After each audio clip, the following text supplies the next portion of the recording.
Imagine waking up to a tingling feeling in your legs like they fell asleep, or imagine feeling completely numb from your waist to your toes.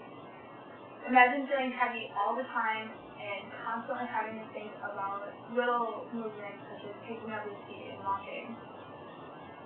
Imagine living life as a cripple. This is a day in the life of my mom and about 2.5 million others living with multiple sclerosis. Multiple sclerosis, also known as MS, is an autoimmune disease that affects 2.5 million people worldwide and 300,000 in the U.S., with 200 new cases being diagnosed each week.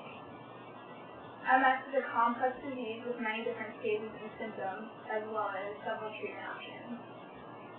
As stated before, MS is an autoimmune disease. An autoimmune disease is where the immune system attacks the body. Multiple sclerosis is where the immune system attacks the fatty tissues surrounding and protecting the central nervous system. These attacks on the fatty tissues, or myelin, result in scarring on the nerve walls.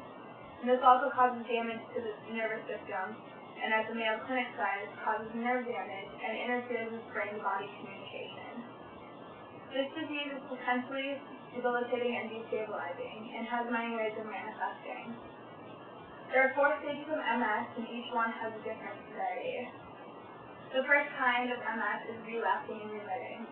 And as the National Multiple Sclerosis Society describes it, it's when a person who's affected with MS has an attack of clearly defined worsening neurological function, and these are called flare-ups or relapses.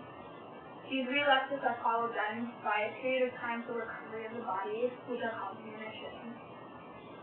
About 85% of all MS patients have this kind, including my mom.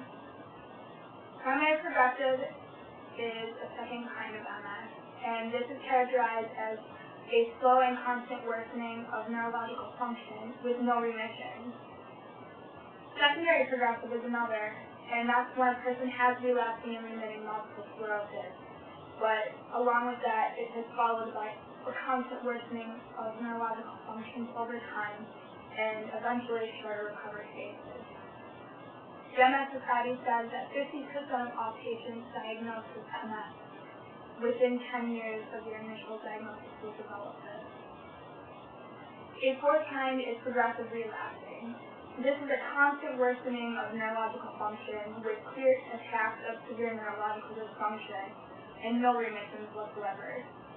This is the most severe type, and approximately 5% of all MS patients will develop this in their lifetime.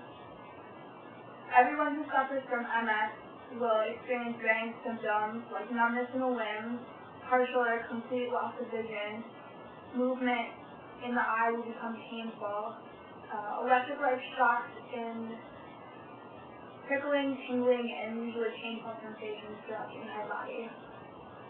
Although MS can be severe and disabling, there are many ways of coping with it.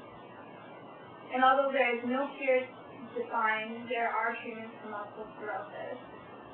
Doctors who diagnose patients often tell them to do a constant physical exercise and eat healthy every day to maintain optimum health in fighting this disease. And for those living with MS, the Multiple Sclerosis Foundation is there to provide for their needs by providing information, assistance, and support. Many MS patients take medications as well. These help with symptoms and sometimes lessen the severity of attacks and the progression of the disease. Some examples of these are corticosteroids, Copaxone, and interferon. Corticosteroids will reduce the pain and symptoms during attacks, and Copaxone and interferons will lower the chances of attack as well as slowing the progression of the disease overall. There are also therapies out there like occupational and physical therapy, and this helps keep patients in shape and lessens the amount of muscular deterioration and stiffness.